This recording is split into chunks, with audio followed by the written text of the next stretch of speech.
Another day, another Jayfern's wife story. Maagang umalis ngayon si Jayfern at nagdala ng patuka sa manukan. Yung sasakyan ang dinala niya para hindi siya mahirapang magbitbit. Naiwan ako dito kasi may for shipping kaming manok. Aabangan ko yung magpipick up na van.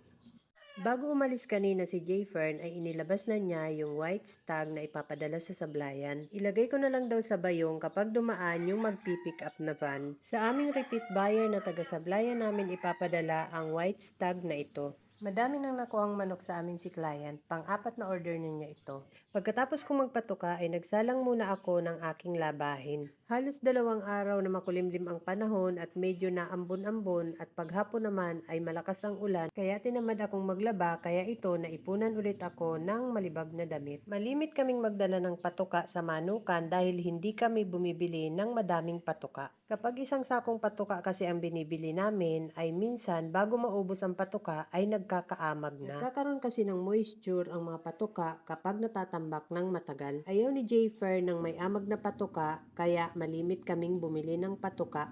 Pa 10 kilo hanggang 15 kilos lang ang binibili namin. Kaya sa isang linggo ay 2 to 3 times kaming bumibili ng patuka. Halos araw-araw namang pumupunta sa manukan si Jayfern kaya okay lang na 2 to 3 times kami bumili sa isang linggo ng patuka. Nakakatakot kasi pag natutuka ng mga manok ang feeds na may amag. Pag mahina ang sikmura nila, hindi sila natutunawan. At kapag mahina ang panunaw ng manok, ay nagiging sakitin ang manok. Pagkatapos kong paikutin ang unang batch ng damit ay isinampay ko na. Sana umaraw ngayon maghapon para matuyo ang lahat ng aking nilabhan. Isinampay ko na nga sa harap ng bahay namin ang mga damit na nilabhan ko. Pagkatapos ko nga magsampay, nakita kong may mga bunga nga pala ang aming mga talong. Maliliit pa siya pero pwede na siyang ulamin.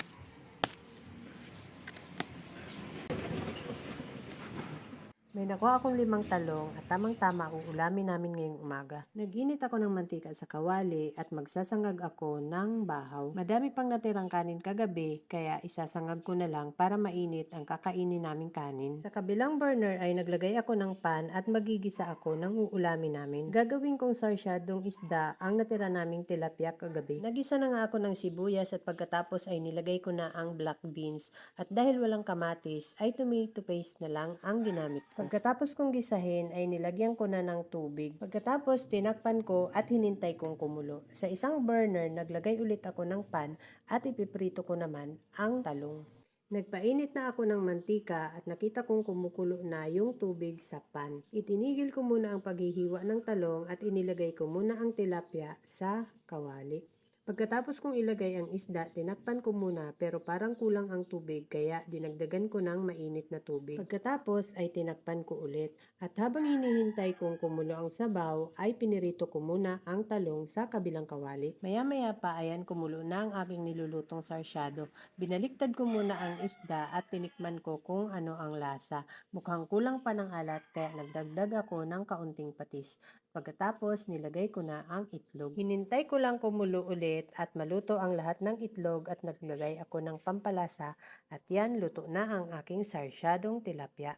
Pagkatapos ay binaliktad ko na rin ang talong at yan luto na ang aming ulam. Tamang-tama pagkatapos kong magluto ng ulam ay dumating na rin si Jayfern. Binuksan ko na nga ang gate para hindi na siya bumaba ng sasakyan. Yung hinihintay naming van na magpipick up ng manok ay wala pa rin. Kaya kumain muna kaming dalawa ni Jayfern. Sarsyadong tilapia at pritong talong ang ulam namin. Alas 10 na yan kaya parehas na kaming gutom na. Laging brunch ang almusal naming dalawa. Nagkakapilang kami sa umaga. Pagkakain namin, nag-message na yung driver ng van kay Jayfer na 1:30 daw niya dadaanan yung manok. Pasado alauna na kaya yan inilagay na ni Jayfer sa bayong ang manok. Naghintay na lang kami sa may gate hanggang dumaan yung van. Maya-maya pa dumaan na ang van. Nagtataka kami bakit dyan ang way nila. Lumampas na daw pala sila, bumalik lang kaya yan pabalik ulit sila. That's all guys. Thank you so much for watching. Please like, share, and follow for more. Bye!